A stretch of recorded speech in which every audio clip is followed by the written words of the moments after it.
Good morning all of you. आज हम दो महत्वपूर्ण अ, पद्धति पर चर्चा करेंगे। मैं डॉक्टर एम सलाहुद्दीन।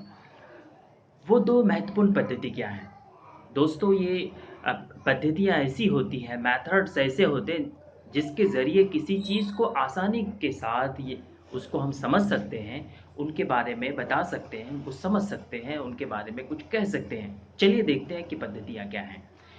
एक है चिंतन मूलक पद्धति, दूसरा अनुभव मूलक पद्धति।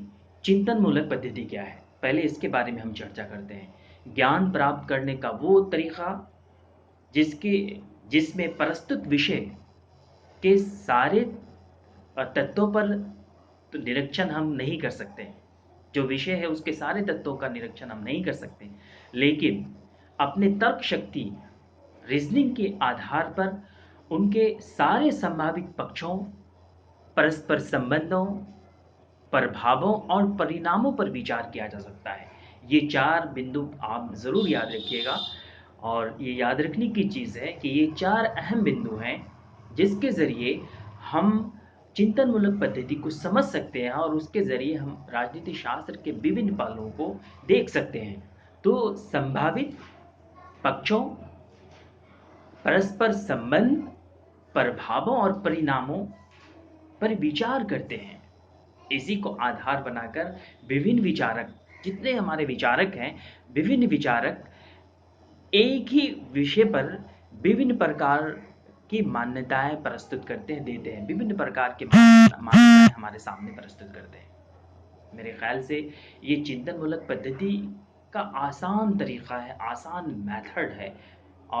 और हम समझते हैं कि यदि आप इस मेथड को आप समझ गए होंगे कि समस्या तो एक है, लेकिन विभिन्न प्रकार के विचारक एक ही समस्या, एक ही विषय पर उनके विभिन्न प्रकार की मान्यताएं होती हैं, किस आधार पे होती है। ये चिंतन मूलक पद्धति की कुछ बातें थी, संक्षेप में मैंने आपको समझाया है। और दूसरा हम चलते हैं, अनुभव मूलक पद्धति क्या है, जिसको एम्पिरिकल मेथड कहते हैं।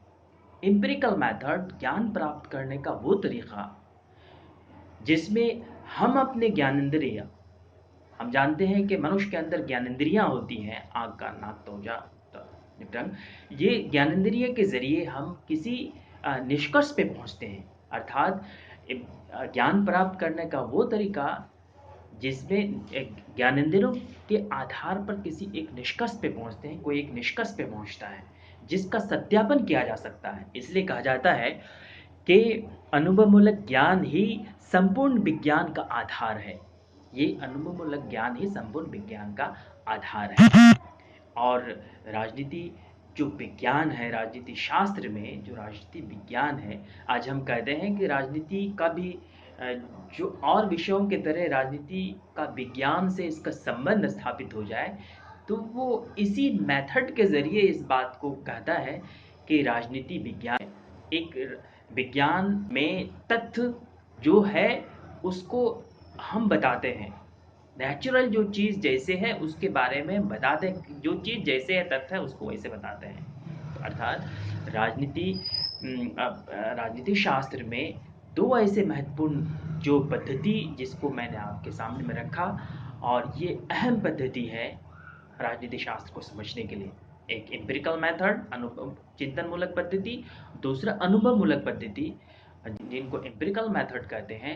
ये हमारे लिए काफ़ी महत्वपूर्ण है। हमको राजनीति शास्त्र के विभिन्न पहलुओं को समझने के लिए विज्ञान और सिद्धांत, दर्शन, ये जो चीज़ें हैं इनको समझने के लिए ये काफ़ी हमें सहायता करती हैं। पद्धतियाँ ही होती हैं जो किसी चीज़ को आसान तरीके से समझने में हमको उपयुक्त होता है। हम आशा करते हैं, उम्मीद करते हैं कि आप इन दोनों पद्धतियों को समझ गए होंगे। फिर हम अगले वीडियो में अगले टॉपिक के साथ, ऐसे छोटे-छोटे टॉपिक के साथ हाज़िर होंगे। तब तक के लिए मैं विदा लेता हूँ। धन्यवाद।